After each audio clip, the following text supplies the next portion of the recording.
Hello everyone and welcome to another Star Wars figure review. Next up today we are going to take a look at some older figures. The next 5 or 6 figures that I want to give you a look at are from the Vintage Saga Collection from 2006, and these were sort of Hasbro's very early attempt at creating modern figures on vintage card backs. They were also part of a promotion known as the Ultimate Galactic Hunt, in which you could mail away for a George Lucas in Stormtrooper disguise exclusive figure. Again, something that I will give you a look at later on down the line. The first figure that I want to give you a look at from the Vintage Saga Collection is this guy, the Sand People, or Tusken Raider as he's more commonly known. Superb figure, and easily the definitive version of the character that we've seen in the line so far. Could do with a few upgrades in some areas, and I'll touch base on those later on in the review. But first up, as always, we are going to take a look at the packaging that this guy comes in. Now, obviously, with it being a vintage figure, you do of course have the very retro looking card back. You've got the generic Star Wars logo at the top, image of the character from the film on the back, and you will notice that I've still got this figure carded and in mint condition. You'll also notice as well that this figure does indeed come in one of the plastic protective cases, which has the Saga Collection logo down in the bottom corner. Back in 2006, a basic carded figure would set you back around £6 or $6 depending on where you lived. And these figures, due to the fact that rather than consisting of action features and movable parts and magnets and all that kind of crap that you'd get back in the day, these were sort of the ultimate versions of each character. So they had awesome articulation, awesome detail and stuff like that.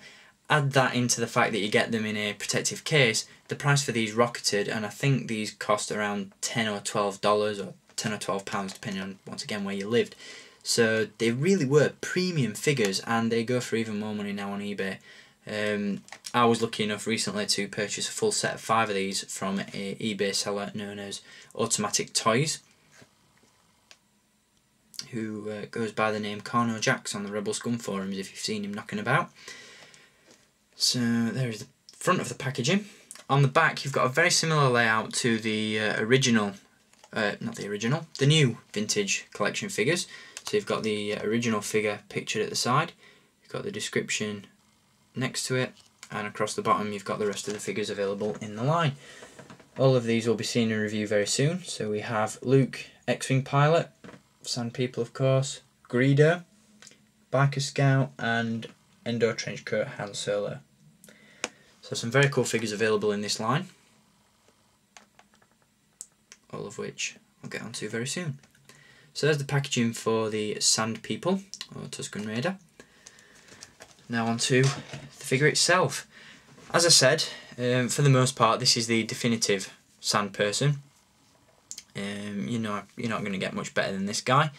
The only thing that I would sort of change about him is I would shrink the robes, because they are absolutely huge.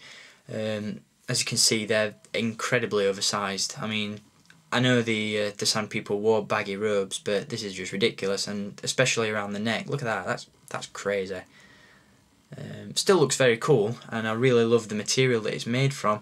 It's sort of that very tatty, worn out looking material that's been used on figures such as Fiek Search and the Peasant Disguise Anakin Skywalker figures from the from the Vintage Collection. Only it's a little bit thinner and a little bit softer, but it's it's that sort of frayed, worn out material.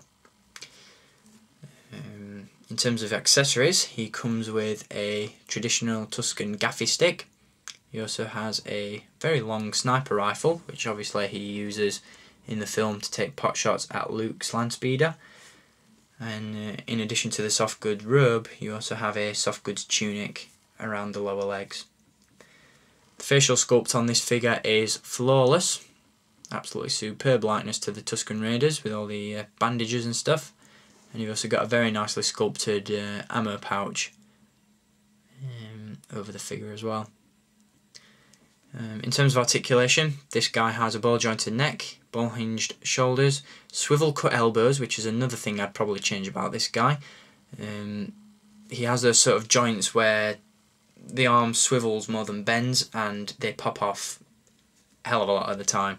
So yeah, that's probably the only complaint that I've got about the articulation. He also has swivel wrists, swivel waist, swivel hips, ball hinge knees and ankles, and you can see all that movement and articulation underneath the robes. So look, a great figure. It's definitely one that I'd recommend picking up to add to the collection, especially if you've got a New Hope scene and you're lacking a few Tusken Raiders. Certainly a figure to bulk up on and add to your collection. And once again, if you're like me and you absolutely love the Vintage Collection packaging, there's no other figures that I recommend more than the Vintage Saga Collection, because they are just the definition of retro. Or modern retro, depending on how you want to look at it. So there we go, that is the Vintage Saga Collection Sand People, or Tusken Raider. I hope you've enjoyed having a look at this figure, and I'll be back to give you a look at more figures from this line soon.